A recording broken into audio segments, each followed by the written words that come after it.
하나님을 알면 알수록 참 마음을 편안하게 하는 기도가 있습니다. 아버지, 뜻대로 해주세요. 아버지께서 내게 주시기를 원하는 그것 주세요. 이런 기도를 드릴 때가 참 마음이 편안하고 좋습니다.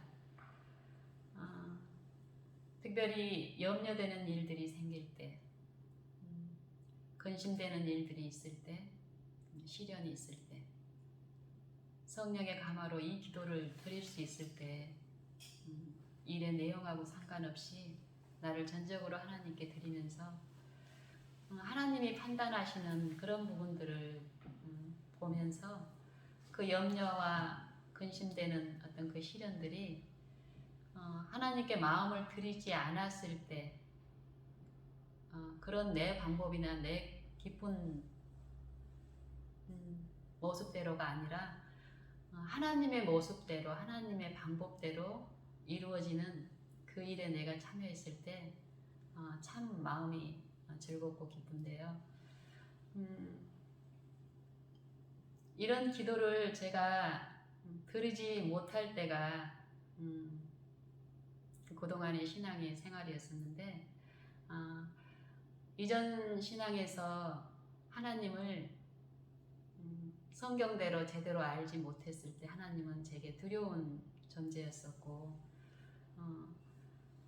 그 두려움이 항상 내 죄에 대한 문제가 해결되지 않은 상태에서 하나님을 알고 있다고 생각했고 구원을 얻었다고 생각했었는데 그때의 하나님은 사랑이라고 말은 하였지만 지옥을 항상 떠오르게 하는 하나님, 지옥의 어떤 형벌이라든지 이게 늘 내 마음을 지배하던 것은 아니었지만 지옥의 형벌을 면하기 위해서 하나님을 섬기는 그런 신앙이었을 때는 참 하나님의 뜻대로 해달라는 기도를 드릴 수가 없었어요. 근데 하나님을 알면 알수록 정말 나를 사랑하시는 분이고 하나님이 요구하시는 모든 명령들은 나를 사랑하셔서 나를 살리시기 위한 거라는 그런 이해가 더 깊어지면서 더욱 하나님 뜻대로만 이루어지기를 바라는 기도를 해요. 나 자신에 대해서도 내 가족들에 대해서도 내 이웃에 대해서도 사실 그 뜻이 뭔지는 몰라도 하나님 뜻대로만 되기를 원해요. 그러면 그 매일에서 내 분량대로 그 뜻이 붙여주고 그 뜻대로 살 수 있게 그 뜻에 소원을 두고 행할 수 있는 그런 마음도 주시면서 이끌어 주시는 참 좋은 하나님. 그 하나님을 제게 가르쳐 주시면서 내게 하나님 앞에 잘못되어 있는 태도나 이런 거를 떠오르게 하는 한 장면들을 자주 이렇게 상기시키는 게 있었는데요. 나는 많은 부분 어떤 체험을 하면서 하나님 앞에 올바른 관계에 있다라고 반복적으로 생각을 했어요. 실제로 하나님의 어떤 체험들을 하고 있었고요.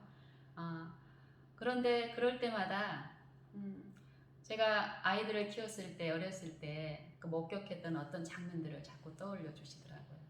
그게 어떤 장면이냐면은 우리 아이들이 한 유치원생 때쯤인데 저희가 살던 그때 아파트에 살았는데 아파트의 그 상가에 가게가 있었어요. 슈퍼가. 그럼 애들하고 이렇게 이제 산책을 이제 나가면은 같이 그 또래 이제 애들이 이제 나와서 엄마랑 이렇게 활동을 하는데 어느 날 어떤 한 4살 정도, 4, 5살 되는 이제 사내 아이예요. 구멍가게 앞에서 깨끗한 옷을 입고 있는 상태에서 이제 뭐 바닥에 땅바닥에 이제 뒹굴면서 엄마한테 막 울면서 악을 쓰면서 뭘 요구를 하는 그 모습을 떠올려 주시더라고요. 그때 이제 저는 그 모습을 이제 우리 아이들한테 교육적인 어떤 목적으로 좀 활용을 하고 이랬었는데 하나님 앞에 내 신앙의 태도를 그 모습을 상기시키면서 말씀을 해주셨어요. 자상하게. 나는 많은 부분 올바른 관계에 있고 내 자녀나 내 가족이나 내 이웃들의 그 신앙이 잘못된 상태를 이제 올바른 상태로 이끌겠다라는 그런 기도를 드리고 있을 때 끊임없이 나도 그 이웃들처럼 여전히 하나님 앞에 더 배우고 더 고침을 받고 하나님과 같이 돼야 될 부분들이 많이 있다라는 것을 그 모습을 통해서 보여주셨는데, 사실 우리는 끊임없이 하나님을 오해하고 있는 그런 품성을 실제로 보는 게 은혜인 것 같아요.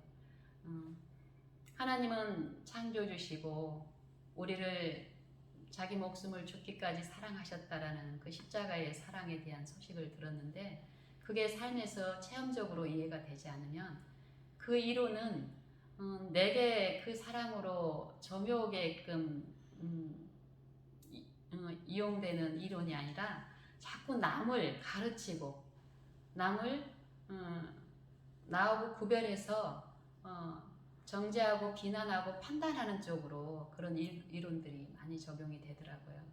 그럴 때 하나님이 내 모습을 성령을 통해서 비춰주시면 나도 그들하고 다르지 않고 그들을 권면하기 위해서는 나의 많은 지식들이 아니라 나의 하나님과 같은 그 동정의 마음이라는 것들을 알려주시면서 말씀하실 때 그 말씀하시는 그 방법은, 내 심령에 역사하는 방법은 그 사람만 알 거예요. 각 사람만.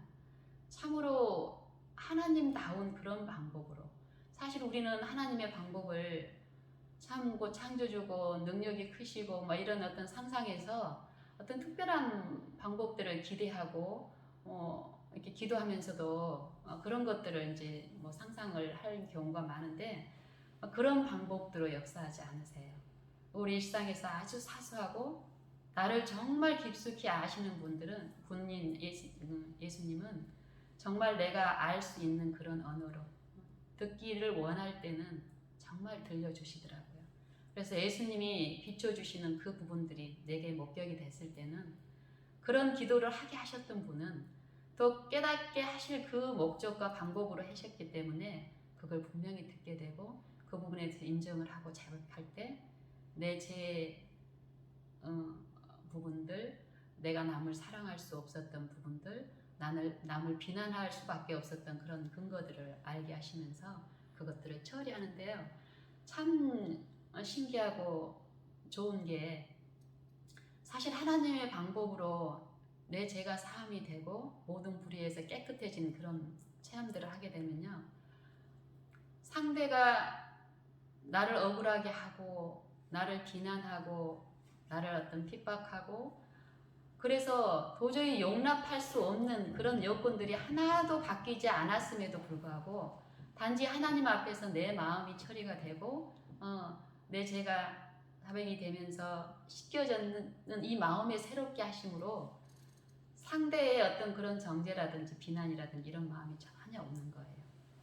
그리고 오히려 그 사람의 내가 이전의 마음으로는 볼 수 없었던 그 형편들이 보이는 거예요. 그 형편이 채우라는 마음이에요. 채우라는 마음. 예수님이 나를 사랑하시듯 그들도 사랑하시기 때문에 그동안 끊임없이 제게 말씀하시는 게 뭐였냐면은 처음 제가 이렇게 하나님의 사랑을 배우면서 그 사랑의 수고를 제 아버님한테 또 이제 저희 아들한테 이렇게 이전의 방법이 아니라 다른 방법으로 이렇게 수고를 할 때 그것들을 나도 모르게 그들하고 좀 구별하는, 나는 하나님께 이제 올바른 관계에 있고 그들은 아직 구원을 받아야 되는 입장이어서 내가 좀 수고를 한다라는 그런 인상으로 많이 좀 하게 되는데, 하나님을 통해서 내 마음에 새롭게 하는 그 일들이 일어나면은요, 그런 마음이 아니에요. 그들을 사랑하시는 아버지는 나에게 먼저 그 축복을 맛보게 함으로써 나를 통해서 그들을 비추시는데, 그게 그들을 사랑하시는 방법이고 나를 사랑하시는 방법도 그 전에 이런 방법을 통해서 역사를 이제 해오셨다라는 거고, 실제로 내 마음에 내가 하고 있는 그 일에 대해서 자랑하지 않은 마음인 게, 자랑할 수 없는 마음인 게 내가 한 게 아니거든요. 그리고 그런 게 내 마음에 실제로 있는 마음이기 때문에 지속적으로 몇 년씩 그런 관계 속에 있어도 상대를 비난하거나 나를 높이거나 상대를 낮추거나가 아니라 그런 어떤 관계에서 실제로 내가 많은 기별을 그들한테 이렇게 전하지 않아도 내 삶의 태도에서 하나님이 내 마음에서 이룬 그 새 마음으로 역사하는 그런 정신은 특히 저희 아버님 같은 경우도 아버님이 참 특별한 분이시지만 예수님의 마음으로 나를 변화시키는 그 통로를 통해서 예수님의 그 빛을 정신을 이렇게 비추는 그 역사 가운데서 하나님 아버지께서 아버님도 참 사랑하는데 그 사랑하는 방법을 어떻게 사랑을 알 수 있냐면은 며느리인 저를 미니 엄마인 저를 이렇게 회복시켜서 역사하시는 이걸로 봤을 때 하나님은 아버님을 얼마나 사랑하는지를 알 수 있다라고 이걸 꾸준하게 이런 것들을 얘기하게 하시면서 실제로 내가 삶 가운데서 하나님을 매일 구하는 과정에서 이런 마음의 그 변화를 목격하고 변화를 체험하면서 그 변화의 빛을 아버님께 한 7, 8년 정도 꾸준하게 이렇게 있었을 때 실제로 저한테 이런 믿음을 이제 주셨잖아요. 아버님 안에서도 역사를 하시고 아버님도 사랑하기 때문에 나를 먼저 회복하시면서 그 통로로 하나님이 아버님을 사랑하시는 걸 나타냈다라는 게 실제로 그 과정 중에는 제가 겉으로 아버님의 변화가 밖으로 나타나지 않았기 때문에 어떤 부분에서는 의심도 받기도 하고 사단의 어떤 충동을 받기도 했지만 끊임없이 제가 하나님의 품성을 인정하는 쪽으로 제게 주신 그 감동을 주장하는 쪽으로 갔을 때 실제로 하나님이 우리 아버님을 사랑한다는 것을 삶 속에서 만지게 하세요. 그래서 1년 반 정도 전에 저희 아버님께 회심의 은혜를 베푸셨고 그 전까지 저는 제가 이제 기별을 받기를 재림 기별을 받고 많은 어떤 영상과 또 어떤 매체와 또 영감의 글을 통해서 제가 이제 재림 기별을 받았기 때문에 그런 식으로 제가 받아서 다른 사람한테 전하는 것도 그런 방법으로 전하려고 했었어요. 근데 저희 아버님이 그때 이제 뭐 아주 중병을 막 앓고 예를 우울증이라든지 그리고 뭐 어떤 진통제에 의존하고 있는 어떤 그런 입장에 있는 분에게 제가 받은 어떤 그 기별의 기쁨과 그걸 막 금방 우리 아버님은 돌아가실 것 같으니까 이걸 진리를 전해주고 싶어서 내가 받은 그 방법대로 이제 하는데 이제 어떤 거였냐면은 그 전에 다른 태도로 이제 아버님한테 관계를 이제 이렇게 가지면서 그 헤드셋하고 막 이런 것들을 mp3 파일 만들어가지고 병원에 누워가지고 막 통증 때문에 아파서 막 힘들어하시는 분에게 빨리 아버님 이거 아셔야 된다 그러면서 뭐 헤드셋 막 귀에다가 꽂게 하시고 근데 아버님은 어때요? 안 하던 어떤 친절을 베푸니까 그걸 처음에는 받아주시는 거예요. 근데 지속적으로 했을 때는 어때요? 그분은 기도도 하지 않고 품성의 어떤 약점도 있는 입장에서는 어떤 상부상조적인 어떤 그 입장에서 어떤 한계까지는 참았지만 참지를 이제 못하죠. 그랬을 때 하나님은 그 시련 가운데서 제게 이제 말씀을 하시는 거예요. 꾸준하게 그 방법이 아니라는 거. 그리고 나를 굴복하게 하시면서 하나님만 바라보게 하시면서 무엇이 정론지를 계속 말씀을 하시는 거예요. 영감의 글에서 말씀하시는 하나님이 행하신다는 게 뭔지, 내가 마땅히 해야 될 게 뭐고 마땅한 그 이상의 것을 품고 있는 내 태도가 뭔지를 계속 보여주시면서 아버님을 바꾸려고 하고 아버님을 어떤 회개시킨다든지 복음에 참여할 수 있는 그 일은 하나님이 하셔야 될 부분이고 하나님이 그 안에서 하고 계시기 때문에 내가 마땅한 내 태도는 내가 하나님한테 받은 그 감화 하나님의 품성을 전하는 거라는 거. 그런 걸 꾸준히 했을 때 정말 변함없이 계속 날마다 하나님 앞에 엎드리게 한 그 하나님께서 아버님한테 꾸준히 호소하신 그 결과로 1년 반 정도 전에도 정말 매일 일상의 어떤 그런 일의 내용들 중에 하나였었어요. 저희 아버님이 소변 그 당시에 이제 그 소변의 문제를 워낙 신경이 예민하고 신경성이 심하다 보니까 특히 그런 분들은 비뇨기 쪽에 문제가 나이가 들면 있긴 하지만 그보다 더 이제 심각한 거는 이제 신경이 예민하신 분들은 그쪽에 더 호소를 많이 하세요. 그러니까 소변을 자주 보게 되고 그리고 또 이 소변을 봐도 개운하지도 않고 이런 것 때문에 어떤 그 고통에 대하고 불편함에 대한 어떤 인내가 오래 참 이런 것들이 안 길러져 계신 분이라서 그것 때문에 뭐 이런저런 약을 막 한 주먹씩 드시고 있는 상태였고 그 소변에 대한 불편함을 굉장히 자주 이제 호소하는 시기에서 이 소변을 뭐 허리도 그때 안 좋으셨기 때문에 자주 왔다 갔다 소변 보러 다니시는 게 너무 불편하고 힘든 거예요. 한밤중에도 그래서 이제 병원에서 다른 분 환자들을 보니까 기구를 이렇게 줄로 이렇게 호스를 연결해서 소변 그냥 바로 이렇게 배출하는 그런 걸 보시고 그걸 원하셔서 그 방법을 취하셨었어요. 근데 그렇게 이제 하다 보니까 어떤 통증이 있고 이러니까 이제 불편하니까 자꾸 오래 참질 못하니까 그 소변 그거를 뺐다가 찔렀다가 뺐다가 좀 빼면은 편할까 해서 뺐다가 그러다가 또 불편하니까 찌르면 좀 그러니까 꽂으면 그걸 사용하면 좀 좋나 하고 했는데 또 힘들고 이걸 계속 반복을 한 거예요. 그리고 워낙 성정이 불같으시니까 병원에서도 처음에 환자를 위해서 어떤 유익한 말을 보냈어도 우리 아버님 성정이 막 그러니까 나중에는 의사가 주체가 돼야 되는데 우리 아버님 경우는 우리 아버님이 주체가 돼버리는 거예요. 그래서 우리 아버님이 하라는 대로 다 해야 되는 거예요. 이게 계속 욕을 반복하니까 어때요? 우리 아버님의 고통이 말할 수가 없게 된 거예요. 피부가 너덜너덜 해가지고 그래서 이제 저를 이제 불러서 이렇게 가보니까 그런 상황인 거예요. 그러면서 의사, 원장님, 간호사, 간병인 있는데 계속 그 고통을 호소하고 막 이러는 거예요. 그래서 이제 제가 그런 상황에서 제가 이제 개입해서 병원 쪽에서는 며느리 말을 좀 이제 신뢰하고 들으니까 제가 어떻게 그걸 수습해 주시기를 바라는 어떤 마음이었지만은 아버님의 그 입장이 형편이 너무 보이고 이래서 이제 간절히 기도하는 마음으로 이렇게 잠잠히 있었죠.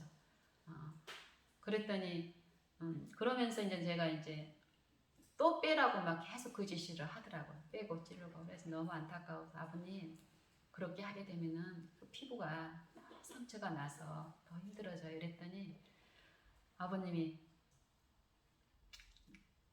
저한테 이렇게 막 사태질을 하면서 막 고통스러워서 막 신음 소리도 내지 못할 것 같은 그분이 어디서 힘이 났는지 저한테 막 소리를 이렇게 분노하는 마음으로 너 때문에 내가 이렇게 힘들다라는 말씀을 하셨어요. 그러면서 이제 어떤 말씀이냐면은 그 병원에 그 요양병원인데 그 요양병원에 오시기 전에 여기 구미에 이제 3차 병원에 있었는데요. 그 병원에 있을 때 이제 이 비뇨기 쪽에 이제 문제가 이제 아버님이 불편하니까 주치의하고 의논하다가 이제 수술하면은 좀 나을 수도 있습니다 이 소리를 들은 거예요. 그래서 수술을 하기로 이제 결정을 했는데 나중에 의사 선생님한테 전화가 왔어요. 주치의 선생님한테. 수술을 하게 되면은 전신 마취를 해야 되는데 아버님 연세가 있으셔서 위험할 수도 있다고 생명에. 그리고 또 수술을 했을 때 효과가 보장된다라는 이제 치료가 된다라는 보장도 없다고 이렇게 말씀을 이제 분명히 하셨기 때문에 아버님 목숨에 위험이 있다고 하는데 우리는 돈의 문제가 아니라 그러면은 그리고 특별히 저희가 봤을 때는 아버님이 결국 이 비뇨기 쪽의 문제이기보다는 이제 신경의 문제라는 게 이제 분명히 이제 있었기 때문에 아버님한테도 충분히 설명을 드리고 그 수술을 안 하기로 한 거예요. 근데 그 순간에 사단이 이제 그 생각을 주입을 시킨 거죠. 그 전에 그 생각이 떠오르게 하셔서 저한테 이제 공격을 이렇게 이제 했어요. 결국 아버지가 한 게 아니라 사단이 그 뒤에서 이제 하는 거죠. 그러니까 그럴 때 이제 저 같은 경우는 그동안 꾸준하게 하나님한테 배운 대로 이 이 영적인 부분이라는 거를 이야기하셨고, 보통 아버님이 그렇게 막 충동을 받을 때는 잠잠히 오래 참는 게 방법이에요. 그리고 하나님의 그 은혜를 바라면서 이렇게 기다리는데, 그때는 마음에 묘한 어떤 용기와 이런 게 있었어요. 그러면서 아버님한테 한 템포 이렇게 가서 말을 걸게 이렇게 그런 용기를 주시더라고요. 확신을.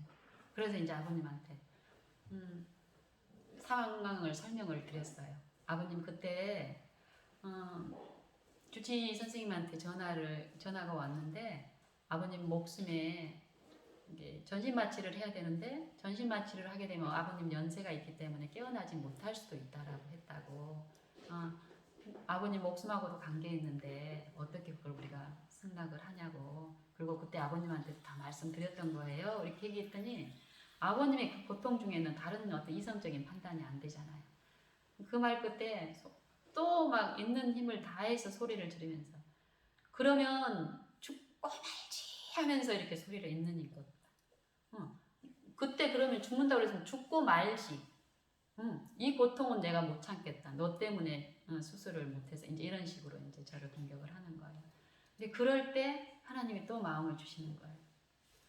그래서 아버님 그럴 각오로 나중에 죽을 그 각오로 아버님 지금 좀 참으세요. 지금 좀 참으세요. 하고 간절하게 아버님한테 호소를 했어요. 그 마음을 주셔서. 근데 그 아버님이 그 말을 바로 받으셨어요. 그리고 그 이후로 그 소변질에 대한 부분은 전혀 문제가 안 되고 찔렀다 뺐다 하는 그거에서 멈추고 그 뒤로 계속 그쪽으로는 문제가 없었고 한동안 소변줄을 낀 상태에서 계시다가 이렇게 치유가 되면서 나중에 이제 기저귀 쪽으로 갈면서 소변에 대한 호소는 이제 없었던 거예요. 그러면서 그 일을 계기로 해서 하나님이 이제 복음을 풀게 하시는데 참 하나님은 각 영혼을 아세요. 참으로 그 사람의 어떤 상황, 기질, 습성, 어떻게 이 복음이 들어가야 되고 이런 것들을 정말 하나님만 의지하고 기도 가운데 하나님이 베푸실 줄 알고 또 마땅히 내가 해야 될 부분을 매일에서 했을 때 그 필요를 공급을 하시는데요. 저는 제 주변에는 그런 병자들과 나이 드신 저희 친정 부모님도 나이 드셨고 우리 시이모부님 네 분도 연세도 많고 또 우리 아버님도 연세가 많아서 만약에 나처럼 기별을 실제로 어떤 걸 연구를 하고 이런 식으로 전해야 될 것 같으면 참 막막했어요.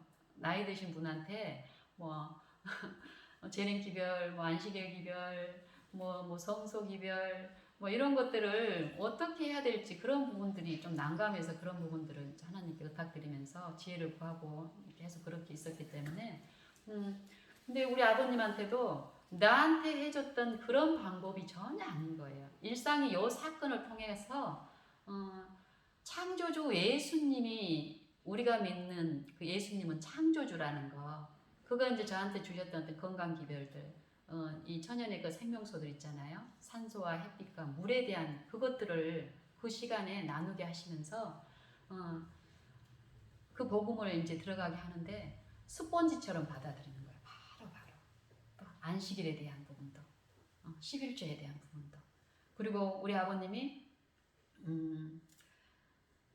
이 예전에 그 개신교 저랑 했던 그 개신교 신앙에서 구원 자기는 구원을 받았기 때문에 지옥 갈 염려는 없으니까 상관없다고 교회에서 그 전도자가 그렇게 말했다고 이걸 이제 확신을 하면서 전혀 영혼에 대한 어떤 그런 부담은 안 가지고 계셨었어요.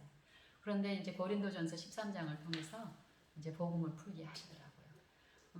하나님의 뜻은 서로 하나님이 우리를 사랑하신 것처럼 너희도 서로 사랑하라고 하셨는데 아버님이 사랑하는 그 사랑이 하나님 뜻대로 하는 사랑인지를 살펴야 된다 그러면서 고린도전서 13장에 1절하고 이제 3절에 있는 그 부분들을 이제 나누게 하는 거예요. 그래서 하나님이 우리에게 원하시는 사랑이 뭔지 그 사랑은 참는 거라고 말씀하신다고. 아버님 오래 참으세요. 근데 우리 아버님의 가장 연약한 게 참지 못하는 거예요. 참지 못하기 때문에 진통제를 남용을 하는 거예요. 그리고 참지 못하기 때문에 병원에 가면은 이거 안 좋아요, 저거 안 좋아요, 이거 고쳐주세요. 이러니까 약이 한 주먹씩 되는 거예요. 한 주먹 되면 어때요? 이거 약 먹는 게 고통스럽어서 약 많이 먹어서 힘들다고 얘기를 하면은 또 그거에 대한 호소를 또 의사가 반영해서 또 다른 약, 뭐 이렇게 속을 편하게 하는 약이 추가되고 이런 식으로 우리 아버님 생애에서 가장 연약한 품성이 오래 참는 거예요. 오래 못 참는 거예요. 근데 이 고린도전서 13장에 하나님 우리에게 사랑하라고 하는데 그 사랑의 원칙이 사랑은 오래 참고예요. 우리 아버님이 뭐예요? 남한테 부드럽지 온유하지 못한 그런 부분들, 이것들을 그동안 며느리를 통해서 하나님의 그 사랑을 흘러보내게 한 며느리의 입을 통해서 말을 했을 때 그거를 정말 스폰지처럼 이렇게 받아들이는 거예요. 스폰지처럼. 그래서 11조의 문제라든지 안식일에 대한 문제라든지 이런 모든 것들이 아버지한테 이렇게 받아들여지면서 이 태도가 뭐 이렇게 살아야지 어떤 그런 투쟁, 우리 아버님의 형편이 환자이고 그런 어떤 투병증이 있었기 때문에 우리처럼 막그 투쟁 가운데서 뭐 어떤 씨름을 하고 이런 거 없이 바로 받아들이게 하면서 또 그 당시에 우리 아버님이 이 폐렴기가 있어가지고 요쪽에 이 목 쪽에 가래가 막 그릉그릉 해가지고 이 석션으로 이렇게 뽑아내야 되는 상황이었어요. 호흡이 거의 어려운 형편이고 또 코에 줄이 이렇게 연결이 경관식으로 연화가 이제 또 힘들다 그래가지고 액체로 이제 여기 코 속에다가 줄을 하나 이렇게 삽입해가지고 있는 상태이기 때문에 입을 이렇게 벌리고 입으로 하든지 코로 하든지 이런 식으로 하고 있었기 때문에 몸속에 용존 산소량이 적어서 산소통을 옆에 이제 가져다 놓고 있었거든요. 그럴 때 이제 그 창조주 예수님에 대해서 이제 얘기를 하게 하시면서 하나님이 우리 몸을 어떻게 우리를 사랑하셔서 우리 몸을 완전하고 신묘막측하게 지으셨는지를 이렇게 얘기하는 과정에서 입으로 그때 왜 제가 그 얘기를 했는지 모르겠어요. 어쨌든 그 말씀을 하게 하셔서 아버님 코로 호흡하면 이렇게 좋아요 라고 이제 얘기를 한 거예요. 입으로 호흡하면은 물론 하나님은 입으로도 호흡하게 하셨지만은 원래 하나님은 코로 호흡하게끔 호흡의 기능은 코에 두셨는데 코에 필터를 만드셨고 입에는 필터가 없어요. 이러면서 이제 어떤 의무에 대해서 얘기를 하면서 이렇게 말씀을 드렸더니 코로 호흡하면은 입으로 호흡할 경우는 우리 공기 중에 있는 안 좋은 이물질이라든지 또 우리 몸에 필요하지 않는 공기까지 한꺼번에 빨아들게 되고 여러 가지 염증이라든지 어떤 이런 부분들이 있는데 코로 호흡할 경우는 그 필터가 있어서 우리 몸에 필요한 어떤 용존 산소만 흡수하게 되고 또 뇌까지도 어떤 산소가 공급되면서 또 혈관 깊숙이 복식호흡도 꾸준히 하게 되면 이루어지면서 우리 몸에 워낙 많은 부분 좋은 부분이 있다라고 얘기했더니 그 순간부터 바로 코로 호흡을 하시는 거예요. 참을성 없는 분이. 그러면서 산소통은 그 뒤로부터 지금까지 이제 사용 안 하고 바로 이 산소 그 포화도가 올라가면서 이제 이런 일이 있었고 아버님의 그 품성에도 많은 변화가 있어요. 우리 아버님은 어디를 가나 대단한 분이에요. 남을 괴롭히는 어떤 그런 분으로서 병원에서도 유명하신데 그때 그 일 이후로 하나님께 나아가는 법과 하나님을 매일 배우는 어떤 그런 교통을 통해서요.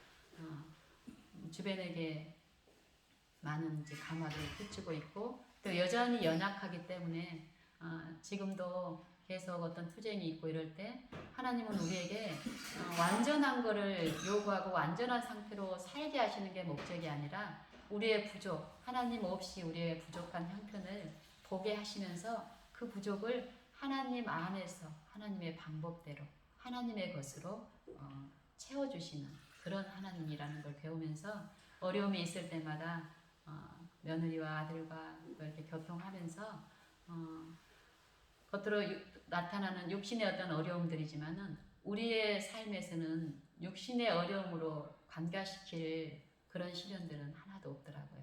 하나님은 우리의 모든 크고 작은 일상의 일들 가운데 그 영생의 유익을 이루는 분명한 교훈들을 두고 우리 앞에 섭리 가운데서 어떤 사건들을 전개하시면서 관계 속에서 일을 이루시는데 하나님이 주실 그 기쁘신 뜻을 바라고 아버님의 일에 있어서도 같이 기도하고 또 마땅히 내가 해야 될 어떤 의무들을 해 나갈 때 그런 필요들, 영적인 필요를 아버님한테 이루어 주시면서 지금 아버님은 한 1, 2년 상간에 그 전에 진통제만 의존하고 의사나 이 사람의 방법에 의존했던 그 삶에서 돌이켜서 많은 부분 하나님을 의지하는 쪽으로 가면서 약물도 많이 끊고 또 어려움이 있을 때 하나님 앞에 달려나가는 하나님의 이름을 부르는 그런 신앙으로 바뀌면서 실제로 삶 속에서 지금 하나님이 살아계심과 부활의 소망을 주신 그 하나님을 배우는